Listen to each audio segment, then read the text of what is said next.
হরে কৃষ্ণ বন্ধুরা, আজকে আমি আমার সঙ্গে ঘটে যাওয়া তারা মায়ের একটি আশ্চর্যজনক অলৌকিক ঘটনা তোমাদের শ্রবণ করাবো। প্রথমেই বলে রাখি, আমাদের বাড়িতে তারা মায়ের অনেক আশ্চর্যজনক বা অলৌকিক ঘটনা ঘটেছে, কিন্তু সে সকল আমি চাই না যে প্রচার হোক বা সবার সম্মুখে আসুক, তাই আমি সকল অলৌকিক ঘটনা বলতে পারবো না। মা যে আমাদের বাড়িতে আছেন, অবস্থান করছেন, এইরকম বিভিন্ন রকম ঘটনা ঘটেছে।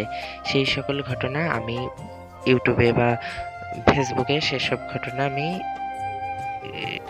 প্রচার করতে চাই না।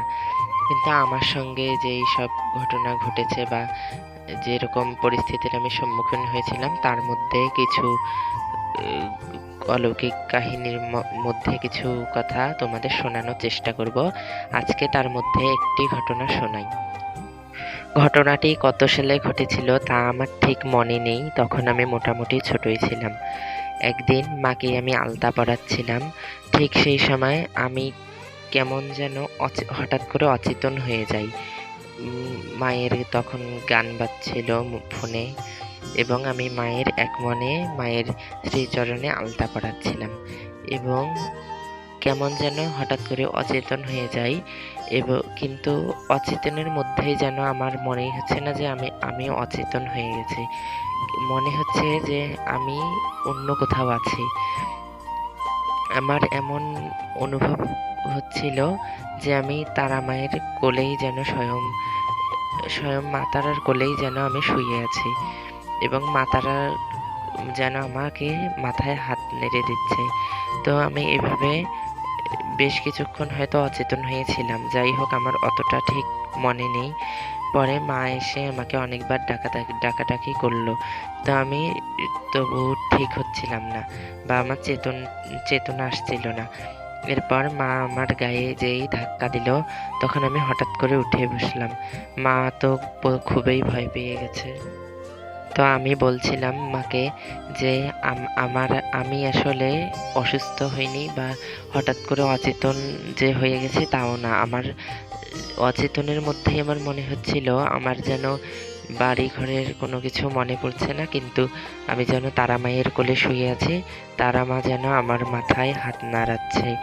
যাই হোক, এই ঘটনাটির পর আমি বেশ আচমকিত হয়ে গেলাম, এবং আমার যেন একটা অন্যরকম মনে হতে লাগলো, যেন মায়ের কোলে সত্যি শুয়েছিলাম।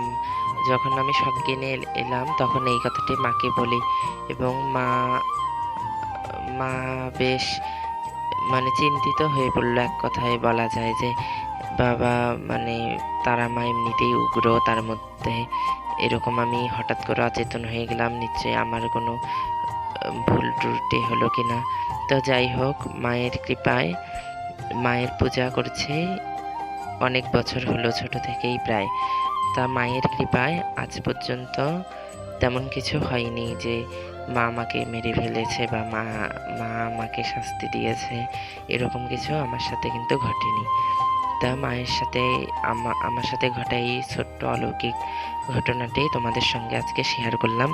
জানি না তোমাদের কতটা বিশ্বাসযোগ্য হবে, তবে আমরা বিশ্বাস করার কেউ নেই। আসলে মাই জানেন সেটা সত্য না মিথ্যা, মাই সব জানেন। তাই আমরা আমাদের মতো সাধারণ তুচ্ছ বুদ্ধিতে মাকে উপলব্ধি করা কিন্তু কখনোই সম্ভব হবে না। তাই আরেকটি কথা না বললেই নয়, যখন যেই সময় আমি অচেতন হয়েছিলাম, তখন কিন্তু মায়ের বিগ্রহটি ছিল কাগজের তৈরি, মায়ের মুখমণ্ডলটি ছিল কাগজ দিয়ে তৈরি, এবং মাকে তার উপরে রাজবেশে সাজানো হতো বা সাজ শৃঙ্গার করা হতো। তো যাই হোক, তোমাদের সঙ্গে আজ মায়ের এই অলৌকিক ঘটনাটি শেয়ার করার চেষ্টা করলাম। তো মা যে আমাদের বাড়িতে আছেন বা অবস্থান করছেন, এরকম কিন্তু বহু প্রমাণ বা বহু কাহিনীর সম্মুখীন হয়েছি আমরা, তবে সব কথা প্রচার করাটা ঠিক না। তাই আমি সকল কাহিনী বা সকল মায়ের অলৌকিক ঘটনা তোমাদের সঙ্গে শেয়ার করছি না। আজকের ভিডিওটি এটুকুই। তোমাদের ভালো লাগলে জয় মা তারা, জয় বাবা বামদেব কমেন্ট করো।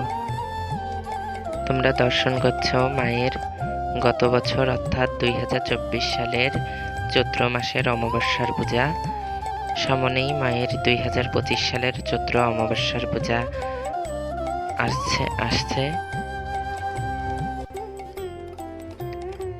তো মায়ের প্রতি অমাবস্যাতে বিশেষ ভোগ হয়, বিশেষ সাজ শৃঙ্গার হয়, মায়ের সাজ পাল্টানো হয়, মানে শাড়ি চেঞ্জ করা হয়।